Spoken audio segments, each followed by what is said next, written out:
राज्य बजेट 2024-25 रे मोहन सरकार घोषणा करिसेंती जे मधु बाबू पेंशन योजना रे भत्ता टंका 3500 टंका को वृद्धि करा जायछि।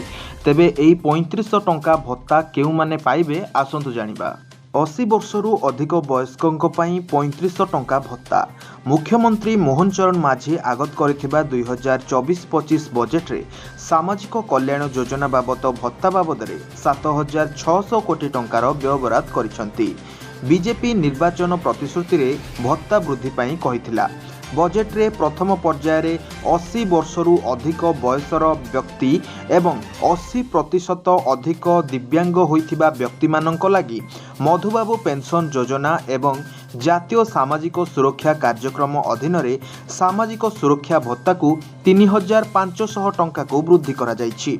एते सहित वरिष्ठ नागरिक, दिव्यांग, किन्नर और भिक्षुकों समेत दुर्बल गोष्ठी मानक आवासिक सहायतार गुणवत्तार उन्नति आनिबा लगी जिलार सदर महकुमार समन्वित भित्तिभूमि कम्प्लेक्स प्रतिष्ठा और वृद्धाश्रमर रक्षणाबेक्षण पाई 100 कोटी टंकार अटकल प्रस्ताव रखिछंती।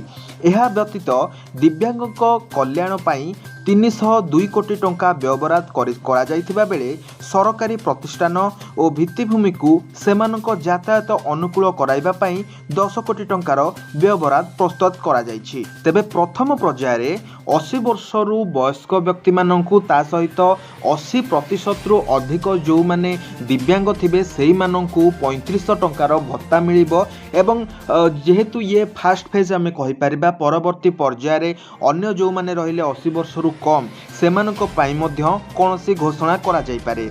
तेबे राज्यर समस्त योजना राज्य सरकार समस्त योजना विषय जानिबा पई उत्कल गाइडेंस यूट्यूब चैनल को निश्चित रूपे सब्सक्राइब करी पाखर थिबा बेल आइकन को ऑल सेट करंतु एवं कमेंट बॉक्स रे निश्चित रूपे निजर वैल्यूएबल कमेंट दियंतु। वीडियो को शेष पर्यंत देखिथिबारु धन्यवाद।